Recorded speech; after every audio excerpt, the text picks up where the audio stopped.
Hello, this is lecture on signing naturally, starting in 6-9 on page 329 in your text.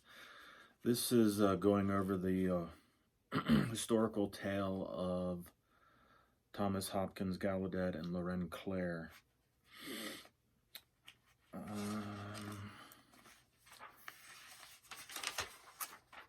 Of all the stories, probably this is one that has some of the, I guess, most of the new vocabulary.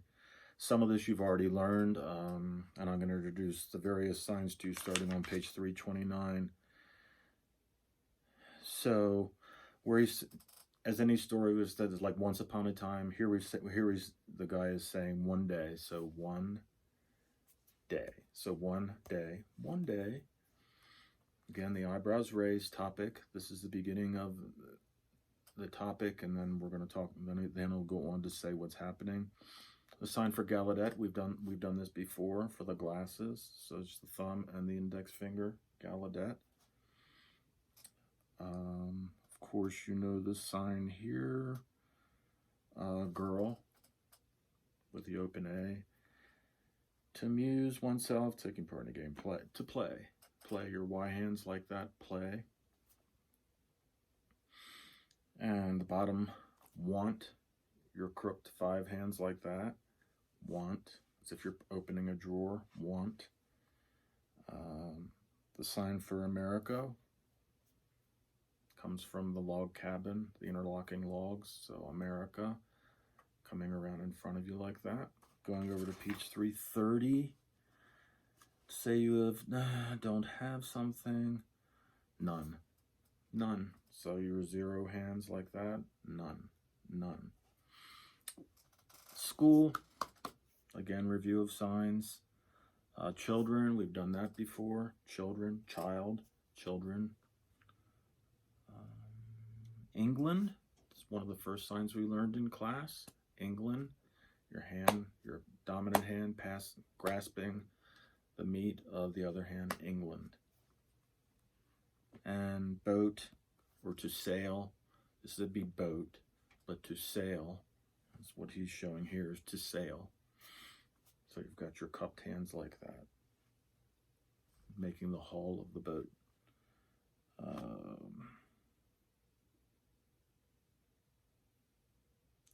To board the ship, I guess, is what we're doing here. So this would be your ship, and just to board the ship, to board the ship. Can be used to board a plane, your plane. To reach one's destination or to arrive, your passive non-dominant hand just stays right here, and you have arrived. Arrived. Top of page 331. To search for, look for your C hand. I'm looking for something. Looking for my brain. To locate something after a search. Your passive non-dominant hand here, and I found it. Found it. I found it. To not care for something, don't like. Interesting. Okay, I'll show you the 2 ways. What he's doing is not like. What I would do is don't like. Don't like, just one sign. Again, your fingers like this. Don't like. Don't like. France. France. Your F hand like that and just flicking it up like that. France.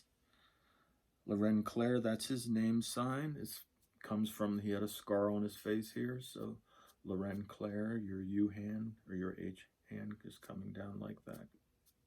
Clerc.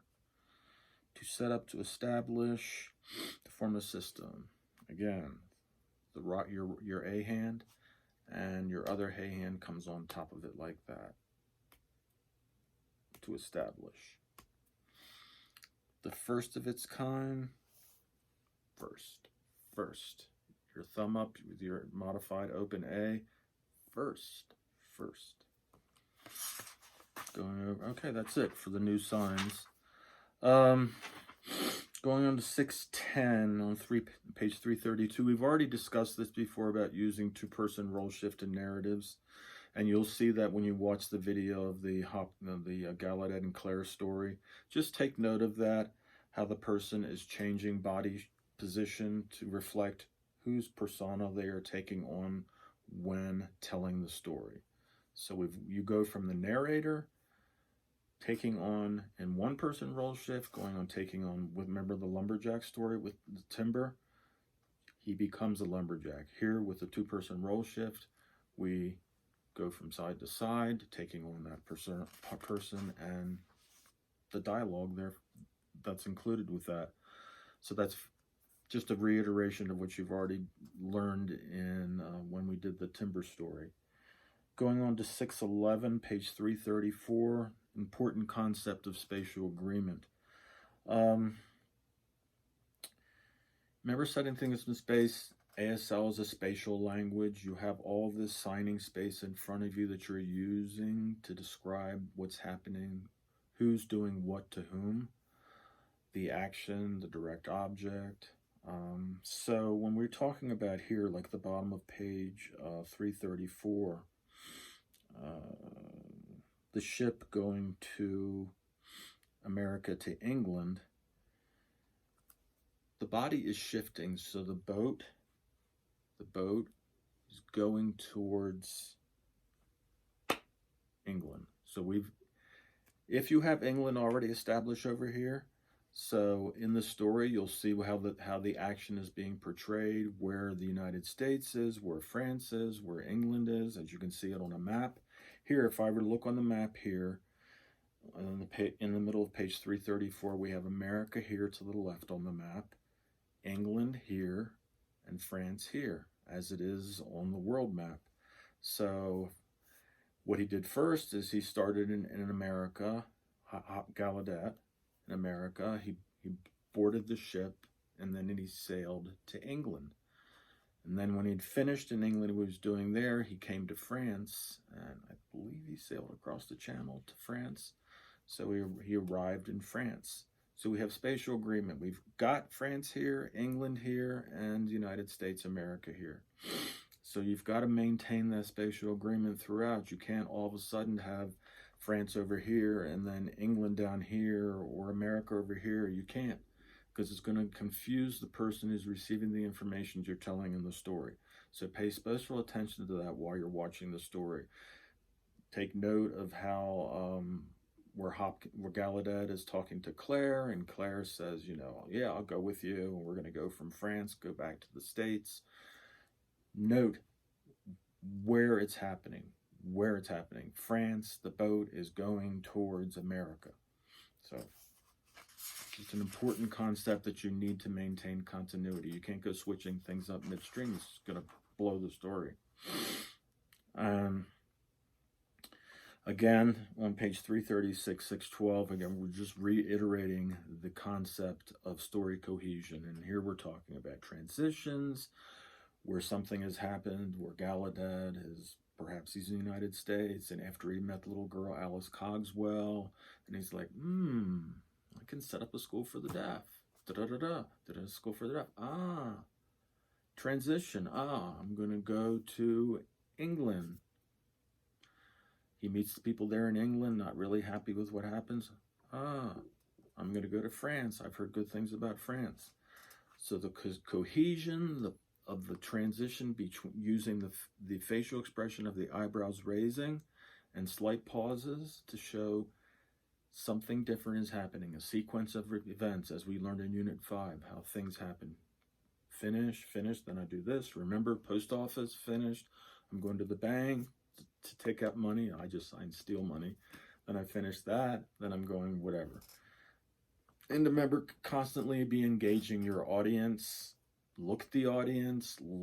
Look at when you're the person who's doing the action and addressing the other person, especially with two-person role shift, to make sure that you're showing that who's talking to whom. You are the person. Make sure you've got the audience's attention, the person you're telling the story to. If they're not paying attention to you, who are you telling the story to?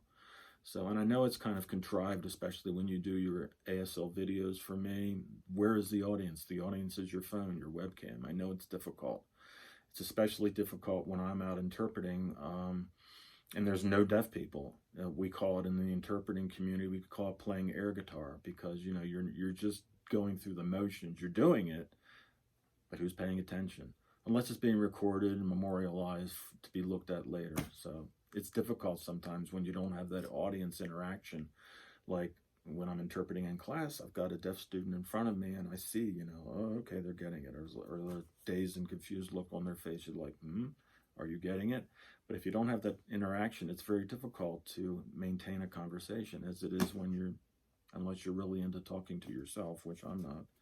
So anyway, that's the thrust of it, of the Gallaudet and Clerc story. So please go through your exercises. Make sure you do those. If you have any questions, ask me. Okay? Thanks.